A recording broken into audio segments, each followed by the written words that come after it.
Bankole Oluwafemi from Tech Cabal. Thank you very much for being here today. Thank you very much for having me. And of course, Idris Bello, Innovation Hub. Thank you. You're welcome. Thank you. We're having a conversation earlier with the guys from Philips Consulting, and we're talking about what they've done with the Okmoimo, which is Knowledge Tab, but of course that's what most of Nigerians know it as.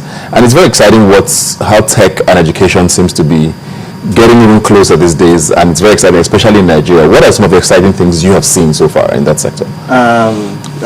Quickly, very two interesting startups that you might or might not have heard of. So there's Benny American University, and there is myfora.co.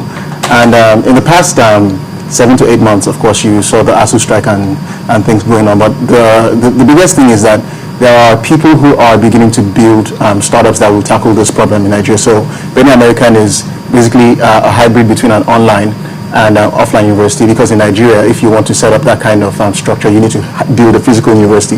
And that's why a young man called Gosi Okonwoke actually raised money and started building a physical university in Benue State so that people can access university resources online.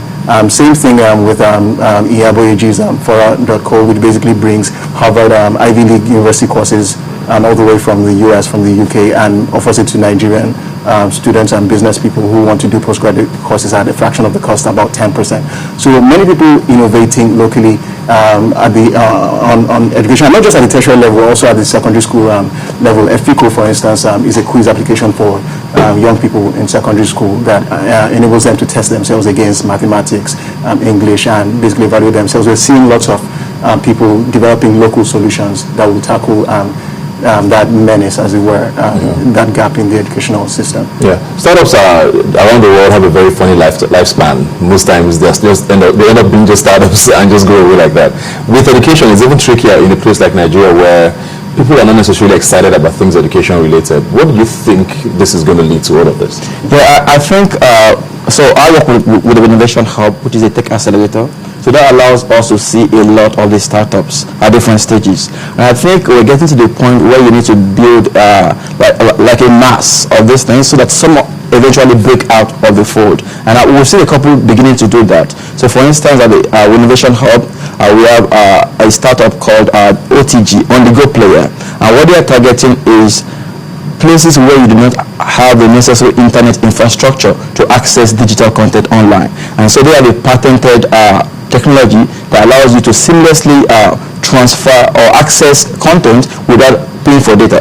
So they have this device that streams out data within a 1 mile radius for any device, whether it's mobile, as long as it's Wi-Fi enabled. So suddenly I can actually access Fora data or Coursera or Khan Academy without having to use up my MTN or Etisalat data. So because that's, even though it's free content, if I'm having to pay for data, then it's still not free. So we're beginning to see things like that, and right now they're piloting a On The Go with the Lagos State government targeting secondary schools. So we've seen that.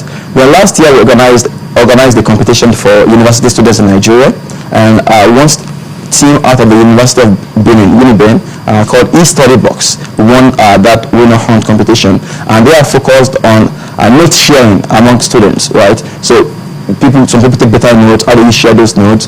Information around students. So I think we're beginning to see this, and just like I said, startups have different spans. Some are going to die along the way, but eventually some are going to even fold into others. But I think it's a good thing generally. Yeah. I want to let's talk about Tech Cabal now. What does Tech Cabal do? I was going to say what Tech Cabal. Yeah, say that as well. In the past couple months, we like to describe ourselves as the fastest growing technology publication online in Nigeria, and we're also growing in Africa, although some of us would call us the leading technology blog. And our purpose, the premise is we want to talk about technology innovation in Nigeria, the people who are behind the front lines, using technology to solve local problems. So we try and get behind in there and chronicle those stories, and also encourage startups, and also make the ecosystem more transparent, so that people, investors, organizations who are looking to partner or to invest in the opportunity that is burgeoning in Nigeria can see what is going on, and then just make those concerted investments. And are we seeing it though? So that's the problem we're trying to solve. With Battlefield, for instance, we've gotten massive amounts of interest from the World Bank, from all kinds of incubators who are from VC for Africa, that's VC networks across Africa, who are like, we're seeing all this activity going on, and we didn't know that there were this many startups who are investable, as it were, and we want access to these people, we want to meet them, so providing them and stuff like that. So on the 19th of February, we're going to be having a competition where we're going to be showcasing the best of these startups.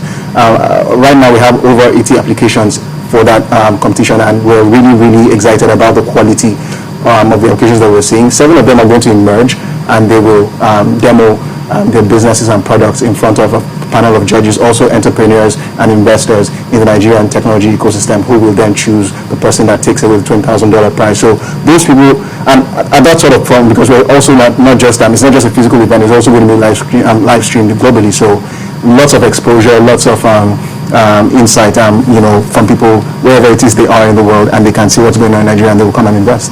That's interesting. Let's track back to the competition now. Has it started off yet? How's it going to work? So the application deadline, it actually closed on Friday. We extended it by 2 days. Okay. So now startups cannot apply anymore. Right now we're in the process of selecting those final 7.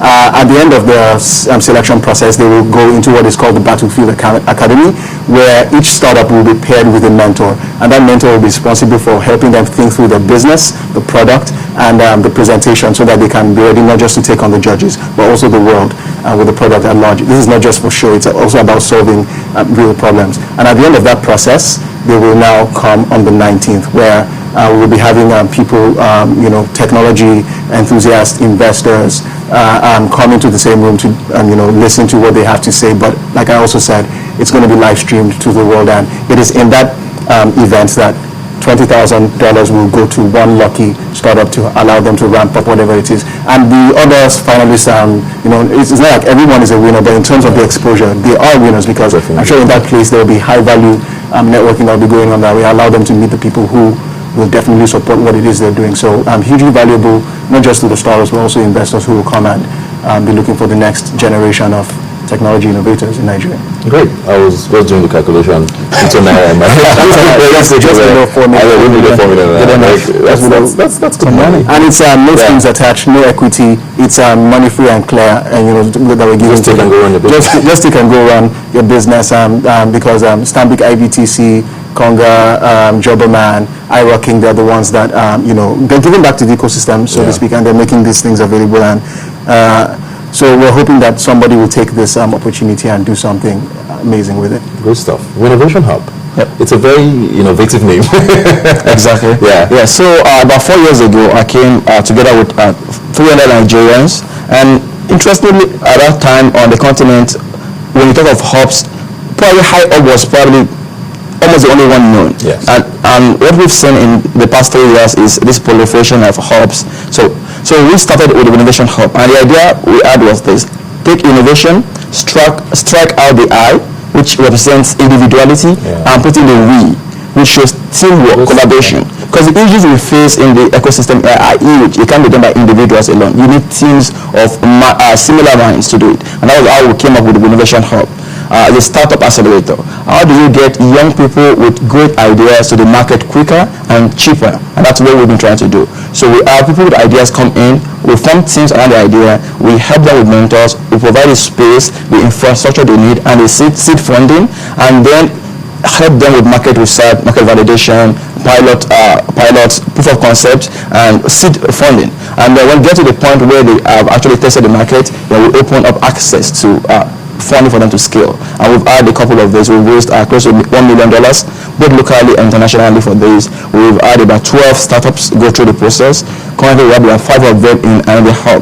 And a mixture of students who have gone on to do this, or even in some cases, people in diaspora who had ideas there who did not have the necessary network locally, who have now come back and leveraged the network that we provided to be able to get things done. So it's been interesting, like looking back 3-4 years and to where we are and where we want to go. Good stuff. Now let's come back down now to the in quotes average Nigerian. I went to university in Nigeria, and I know what my computer science department looked like, and I know most universities are still that way, whether you like it or not. How does that translate into all of this that you're doing now? We know that IT around the world is very exciting, but in Nigeria it seems like it's almost a struggle until you get into one of the hubs or you meet a great guy who can finally help you through all of this. Are we really doing enough? If I might say something about that, most of the people that you see in the ecosystem doing stuff are basically self-made.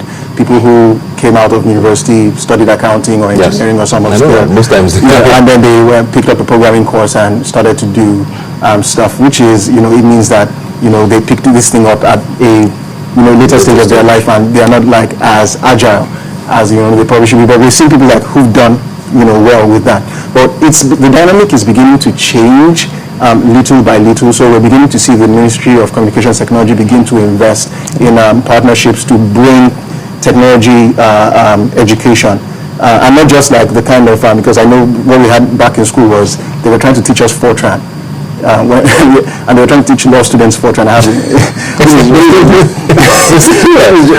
did two computer classes. I'm a lawyer. I studied law and I did two computer classes. It was my second and third year. And I think the things they were teaching me were just, and it's even theory. I didn't see any computer for those 2 years. So I studied computer science and it was even worse. So I went to IFE, which was one of the top and still one of the top schools. But then even as a computer science student, there were limitations.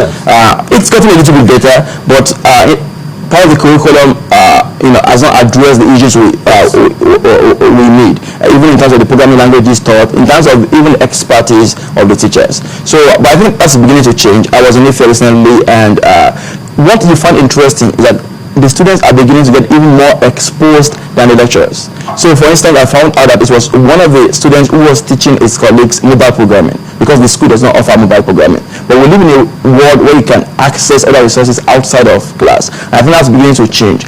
But the university system needs to catch up. Otherwise, it's going to become very, very relevant.